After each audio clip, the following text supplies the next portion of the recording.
मंदिर बनाना सेकुलरिज्म है, तो इस देश के अंदर तो मंदिर, मस्जिद, गिरजाघर इतने सारे हैं कि आप हाथों पे नहीं गिन सकते। इसीलिए आप एक गिनाकर सेकुलरिज्म दिखा रहे हो, यहाँ पे तो लाखों है। अमीश, इसीलिए देश सेकुलर है कि इसमें मंदिर भी है, मस्जिद भी है, गुरुद्वारा भी है। इसलिए ये हिंदू की वजह से इसलिए है कि जहां हिंदू मेजॉरिटी में वही मंदिर गुरुद्वारा सब है। ये कहना कि हिंदू है इसलिए सेकुलर है, ये गलत है। अच्छा, सीरिया में कितने मंदिर हैं?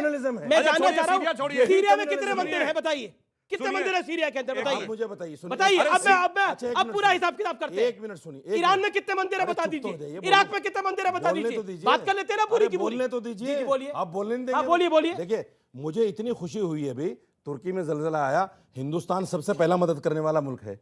अरे हम देते हैं, हमेशा मदद देते हैं। है कि नहीं है? हमेशा है कि नहीं है? हमें बहुत खुशी हुई और सबको खुशी हुई। यही तो सेकुलरिज्म है।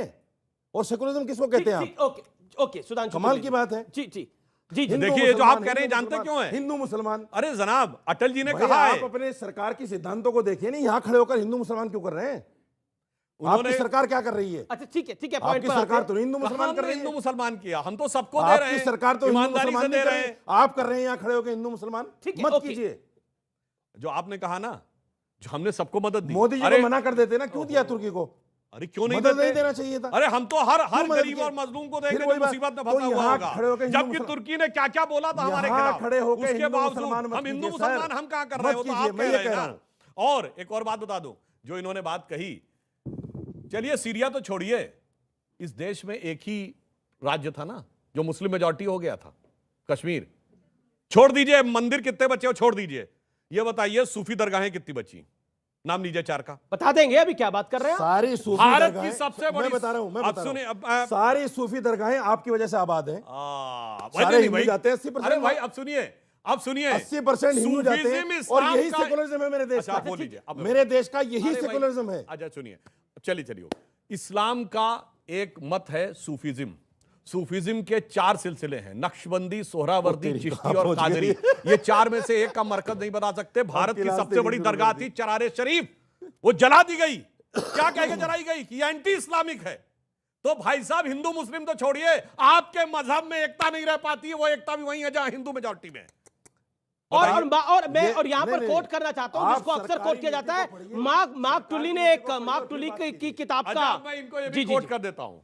बहुत बड़े पत्रकार हुए मार्क टेली, बीबीसी के, और उन्होंने 2019 सितंबर में लिखा, बहुत पुरानी बात नहीं, व्यूअर सुने इसको। उन्होंने ये कहा कि भारत के मुस्लिम, अंग्रेजी में लिखा था, Muslims of the India are luckiest. मैं हिंदी में बोल देता हूं जो उन्होंने लिखा, भारत के मुस्लिम सबसे भाग्यशाली हैं, क्योंकि मैं दिल्ली के निजामुद्दीन एरिया में 26 साल रहा और मैंने देखा कि सड़क के एक तरफ हजरत निजामुद्दीन औलिया की दरगाह थी और दूसरी तरफ तबलीगी जमात का ऑफिस। उन्होंने कहा दुनिया में कोई मुस्लिम देश होता, 2 परस्पर विरोधी विचार रखने वाले एक साथ रह ही नहीं सकते थे, किसी एक ने दूसरे को खत्म जरूर कर दिया होता, पर भारत के मुस्लिम इसलिए भाग्यशाली हैं कि वो अपने मजहब में जैसे चाहें इबादत कर सकते हैं। जो स्वतंत्रता उन्हें भारत में, ये किसी मुस्लिम देश में नहीं है। ये मार्क टेली कह रहा है, बीबीसी का पत्रकार जो भारत में 26 साल रहा है। अब उसमें तो कोई संघी भाजपाई तो नहीं बोल रहा है। सच्चा सेकुलरिज्म आपकी नजर में क्या है शिवम त्यागी, और आपकी नजर में राजकुमार भाटी क्या है? राजकुमार भाटी, मैं आपके पास आता हूं, फिर आऊंगा शिवम आपके पास। राजकुमार जी, सच्चा सेकुलरिज्म क्या है आपकी नजर में, जिसका जिक्र प्रधानमंत्री मोदी ने अपने सदन के भाषण में करा?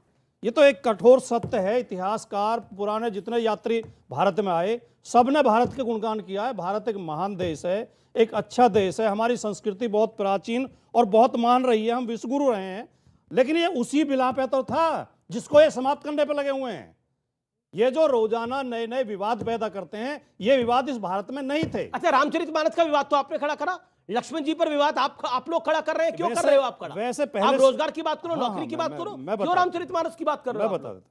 वैसे पहले 400 साल पहले गोस्वामी तुलसीदास ने लिख दिया, वो 400 साल तक किसी को पता नहीं लगा, अब समाजवादी पार्टी के महासचिव को पता लगा।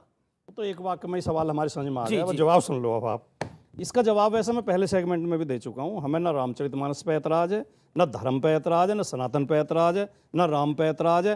हमें उन शब्दों पे ऐतराज है जो 95% लोगों को अपमानित करते हैं, और ये हमें ऐतराज रहेगा।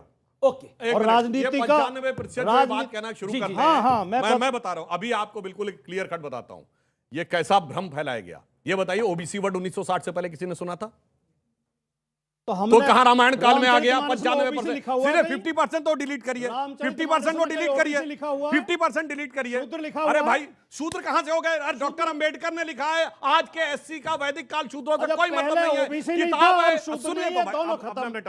Whoever ये अजीब शूद्रास तर्क किताब है। का नाम है, चैप्टर देखिए, नंबर 1 ये जो पैराग्राफ नंबर गुमराह 3। करने की कोई भी राजनीति जाके है, चेक कर यही सकता है। खतरनाक है, ये जो अरे आप खतरनाक गुमराह है। कर रहे हैं। अरे भाई गुमराह ने मैं डॉक्टर 2 मिनट अंबेडकर ने बोला बोला, हूं। उस पर भरोसा है कि नहीं? मैं केवल आधी- डॉक्टर अंबेडकर ने कहा है, हमें आप पे भी क्या? भरोसा है। अरे सुनिए, आप बता दो अब देखिए, उसमें डिस्कस रामचरितमानस करने में शूद्र लिखा हुआ कि नहीं हुआ अरे लिखा हुआ? भाई मैंने अब तो सुनिए कहा- आप शूद्र कौन है? अरे सुनिए, महाविद्वान- मैंने तो कहा जो अंबेडकर जी ने कहा वो मैं कह रहा हूं, उनसे बड़े अगर आप हैं जानकार तो बोलिए। सुधांशु त्रिवेदी जी सुनिए। एक एक करके अरे भाई, अब एक मैं सिर्फ अब मैं अपनी बात कर लूं तब आप बोलिए। अच्छा चार बोल वर्ण लीजिए। हिंदू व्यवस्था में है, सब मानेंगे। ब्राह्मण है, क्षत्रिय है, वैश्य है। ब्राह्मण की अलग पहचान है, ब्राह्मण है, सब जानते हैं। क्षत्रिय की पहचान है, वैश्य की भी पहचान है। बाकी जो बचते हैं वो सारे शूद्र हैं। 4 ही वर्ण थे। आज अब मैं जवाब देता हूं। पांचवा तो जवाब- बिल्कुल- अब आपने बिल्कुल सवाल नहीं, पूछा। जवाब आप देना। हाँ, बिल्कुल जवाब दे रहा लेकिन हूं जो आप भाई। कुतर्क दे रहे हैं उसका जवाब ठीक है अरे जी, भाई अब डॉक्टर अखिलेश जी, अंबेडकर ने जो बोला वो मुझे आप कुतर्क आधी है। मिनट में निपटा देते हो। बिल्कुल नहीं, आप बोलिए, आप अच्छा लगातार चलिए बोल अब रहे मैं हैं। बोलता हूं। अब सुनिए 30 सेकंड और फिर सुधा और आप जो हम जाति जनगणना की मांग उठा रहे हैं जी। वो इसीलिए तो उठा रहे हैं जो ये कहते हैं 95 नहीं है। आप जाति जनगणना कराइए, क्लियर हो जाएगा। ये 96 निकलेंगे। सारी तो महिलाएं उसी में आती हैं। आप जो रामचरितमानस में जितना अपमानित शूद्रों को किया गया है उतना ही महिलाओं को